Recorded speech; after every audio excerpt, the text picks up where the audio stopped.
Tudo bom, pessoal? Aqui é o professor Odilon, o seu coach de concurso, e hoje vamos para mais um vídeo.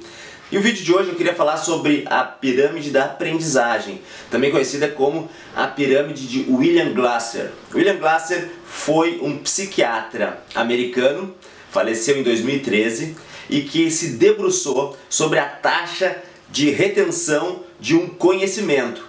E aí elaborou a seguinte pirâmide, que é muito utilizada para a gente verificar quais as técnicas e como nós devemos se portar para os nossos estudos. E aí temos essa pirâmide aqui, onde a menor retenção de conhecimento é a palestra. Vejam que aqui na demonstração já parte para algo em torno de 30%. E aqui nós temos em algo quase ideal, que seria 90%.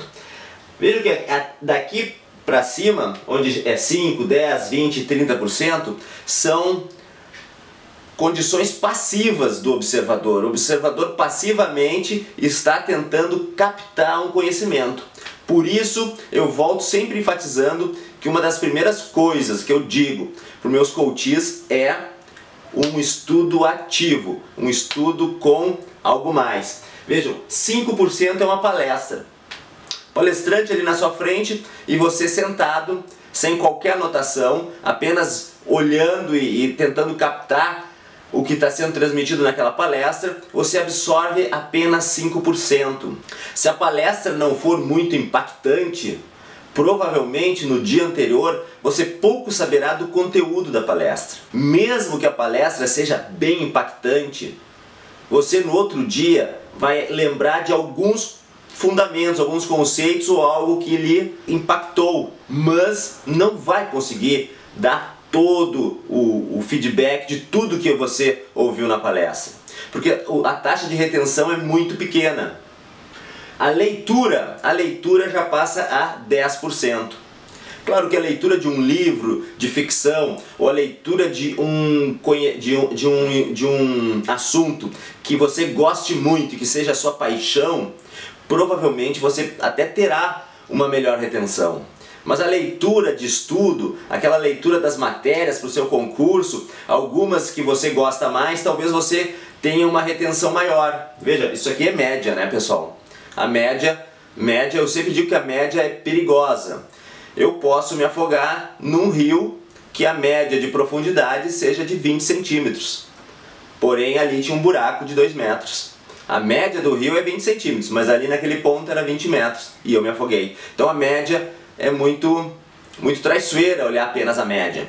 Mas enfim, a leitura na média dá 10% de retenção. Claro que a leitura, como eu falei, a leitura de alguma coisa que você gosta, de alguma paixão ou de alguma coisa que você está interessado é um pouquinho maior. Mas a leitura da matéria diária do seu concurso, onde você tem 10, 12 matérias, às vezes 15 matérias para estudar para o seu concurso, e aí você tem 2 ou 3 que você gosta, no máximo 4, mas as outras 10, as outras 6, as outras 8, você não gosta tanto. E é com certeza essas que você terá até menos retenção do que 10%. Muitas vezes você está lendo um livro naquela leitura passiva de estudo, achando que estudar é apenas sentar na cadeira e ler. E aí você está lá lendo, passa um tempo, você vai no banheiro, quando volta, se alguém perguntar para você o que você leu, você já se embanana. Você já não sabe, você já não tem convicção dos conceitos que você leu. Certo? Então a leitura ela é fundamental para o seu estudo, você precisa ler, mas você tem que fazer algo mais, por isso sempre o estudo ativo. Então, sempre quando é passivo você tem pouca taxa de retenção.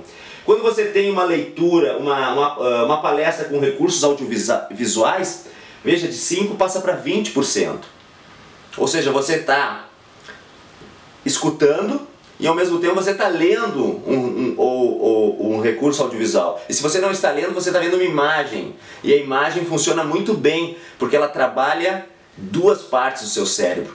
Quando você faz conexões de imagens com assuntos, você está sofisticando aquele seu estudo. Por isso que recursos audiovisuais aumentam um pouco, melhoram a sua taxa de retenção.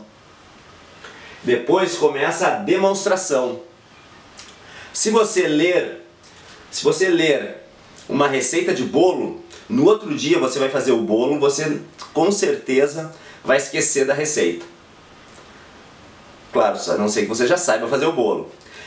Como eu não sei, no outro dia eu vou esquecer. Agora, se eu ler a receita e ao mesmo tempo ver alguém fazendo o bolo, me demonstrando como se faz o bolo, a minha taxa de retenção aumenta, vai para os 30%. Veja que melhora a taxa de retenção. Grupo de discussão. Veja que daqui em diante começa a sofisticar, começa a ser mais complexo e não requer mais a questão passiva. Veja, daqui para cima é passivo. O passivo faz com que a gente tenha pouca taxa de retenção. Então apenas assistir uma videoaula não é satisfatório. Agora, se você está assistindo uma videoaula e anotando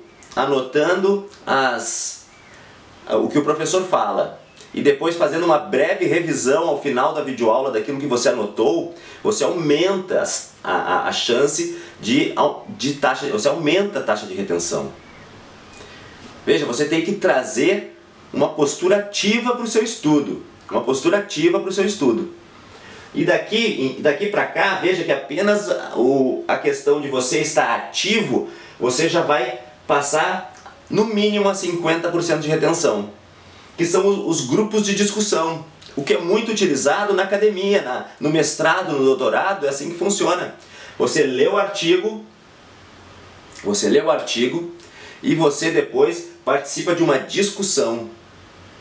Você lê o artigo e depois você participa da discussão. E quando há discussão, a troca de conhecimento, você fixa várias ideias na sua cabeça. Você faz com que as coisas sejam mais complexas, porque cada um tem uma ideia, e aí você faz, no mix de ideia, você vai tendo o seu conceito, a sua ideia, e você vai trabalhando esses conceitos, fazendo com que seja mais complexo o armazenamento desses conceitos. E face essa complexibilidade, faz com que a leitura de 10% após uma discussão passe para 50%. Veja a importância da postura ativa. Claro que a discussão requer um engajamento para que todos discutam o assunto com conhecimento, ou seja, após uma leitura. E pessoas engajadas. Então, por exemplo, num mestrado, num doutorado, o engajamento é forte. Por quê? Porque são poucas pessoas que estão querendo passar naquele mestrado, aquele doutorado, querendo ter o máximo de conhecimento possível naquele período de estudo na qual ele está trabalhando. E, além disso, ele precisa muitas vezes ter essa discussão para poder aumentar o seu nível de conhecimento a fim do trabalho final de pesquisa dele. Quando eu fiz o mestrado, o que acontece no mestrado que trabalha muito grupo de discussão? Eu não tenho tempo de ler todos os livros que eu gostaria, mas eu sei de muitos livros em grupos de discussão. Eu não li o livro X, eu li o Y, mas nós dois vamos discutir aquele assunto. Eu sobre o enfoque Y, ele sobre o enfoque X, e aí trabalhando nós vamos chegar ao consenso, chegar a uma ideia. Eu vou saber o que o autor X falou, ele vai saber o que o autor Y falou. Entendeu? Então é muito importante essa discussão, a postura ativa, que muitas vezes é difícil de fazer para o seu concurso público, com certeza. Mas fica a dica.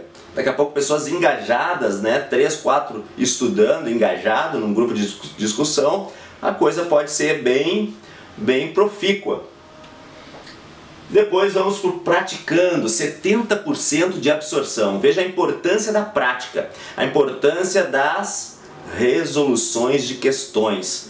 É importante que você resolva questões sobre aquele assunto que você leu, que você estudou. Ao resolver questões, você está aumentando a taxa de retenção daquele conhecimento, você está conhecendo a banca examinadora, você está conhecendo o nível do seu concurso público, e você está trabalhando tudo isso apenas resolvendo questões. A importância de resolver questões.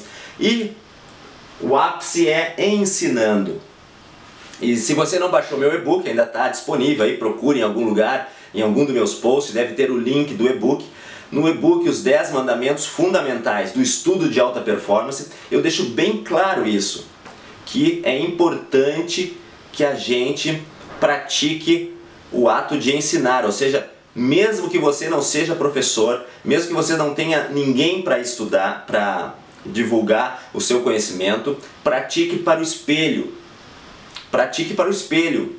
Ao você praticar para o espelho, para as paredes, para sua filhinha, para que seja, você está fixando aquele conceito. Você está dando uma ideia clara para o seu cérebro que aquilo precisa ser fixado, memorizado.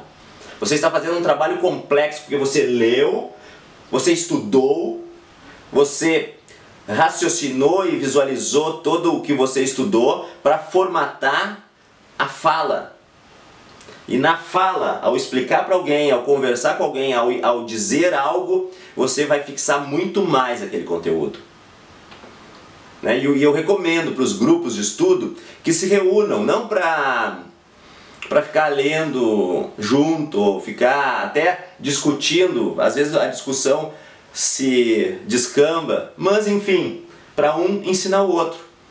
Cada um lê um ponto na semana, se reúnem uma vez na semana 3, 4 colegas, e aí cada um explica um ponto para os outros 3. Então ensinando, pessoal, é a melhor maneira de você estudar. Por isso que eu recomendo que você faça a sua leitura. Muitas vezes a gente se depara em alguns momentos em que a gente não tem um material de anotação, ou porque a gente está estudando em um local que eu não tenho lápis e caneta, eu estou aproveitando 2, 3 horas de estudo em um determinado local, o pessoal está reunido na praça, eu vou ficar ali sentado lendo meu livrinho, mas eu vou ajudar o meu cérebro. O que eu posso fazer? Eu leio aquele meu capítulo, 2, 3 páginas, paro e tento lembrar aquilo que eu li. Ao lembrar, eu estou fazendo a minha primeira revisão. Lembra a curva do esquecimento? Se você não viu, procure o vídeo. Você está fazendo a primeira revisão, que é tentar lembrar aquilo que você leu. E aí depois você vai tentar